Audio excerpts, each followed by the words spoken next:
Hello students. My name is जय कोरेचा और आज का हमारे ये लेक्चर में हम पढ़ने वाले हैं कोऑर्डिनेट ज्योमेट्री। ये दूसरा वीडियो है जिसमें हम आज पढ़ेंगे सेक्शन फॉर्मूला इंटरनेट डिवीजन के बारे में। ओके। तो सबसे पहले तो सेक्शन फॉर्मूला क्या होता है कि सेक्शन क्या होता है कि अगर कोई यहाँ पे सपोज एक मैंने क्या कि एक फिगर ऑलरेडी ड्रॉ की गई है तो उससे ही हम समझते हैं, है ना। तो सपोज यहाँ पे मैं ऐसे बोलूँ कि एक लाइन है यहाँ पे ए बी, लाइन सेगमेंट हम ले लेते हैं ना। और सपोज ये जो पॉइंट पी है वो पूरी लाइन सेगमेंट है उनको एक रेशियो में क्या कर रही है, डिवाइड कर रही है। सपोज वो रेशियो हम ले लेते हैं उसको हम ले लेते हैं एम जेम एन रेशियो में, है ना।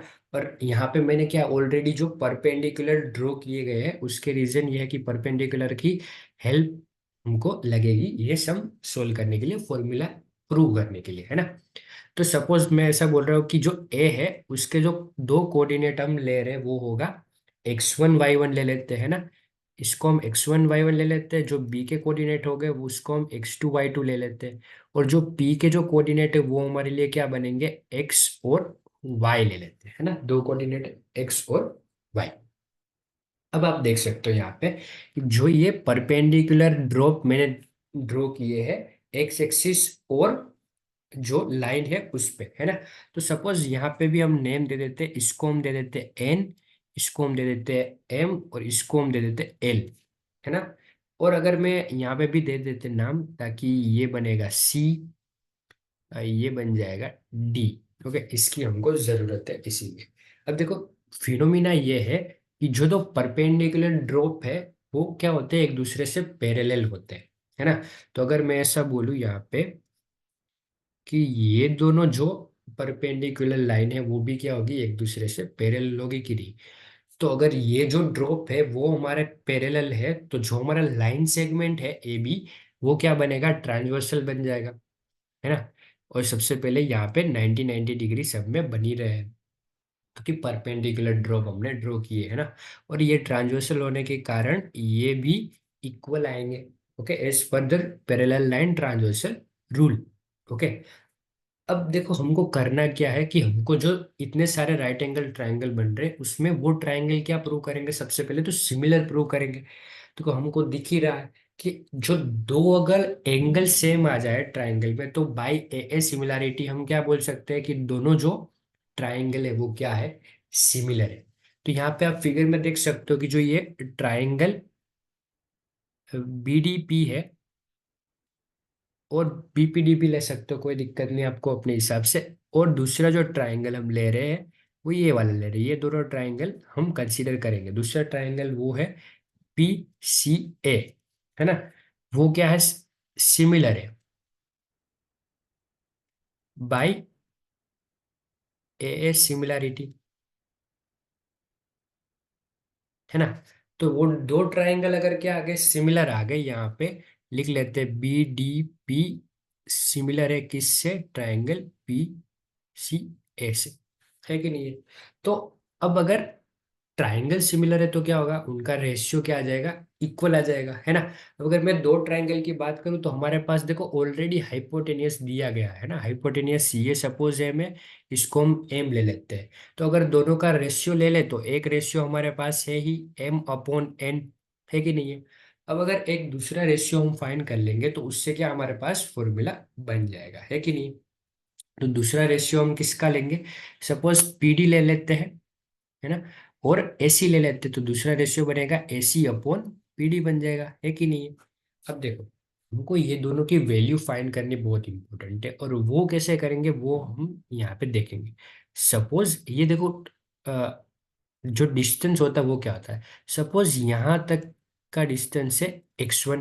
ओके, x1 क्या है, distance from origin to x axis ही है कि नहीं है। और यहाँ तक का जो वैल्यू आएगा वो क्या आएगा, x आ जाएगा, है कि नहीं है। और जो पूरा वैल्यू है यहाँ तक का वो क्या बनेगा हमारे लिए, x2 बनेगा, है कि नहीं है, क्योंकि हमने वो कोऑर्डिनेट मार्क किए है कि नहीं।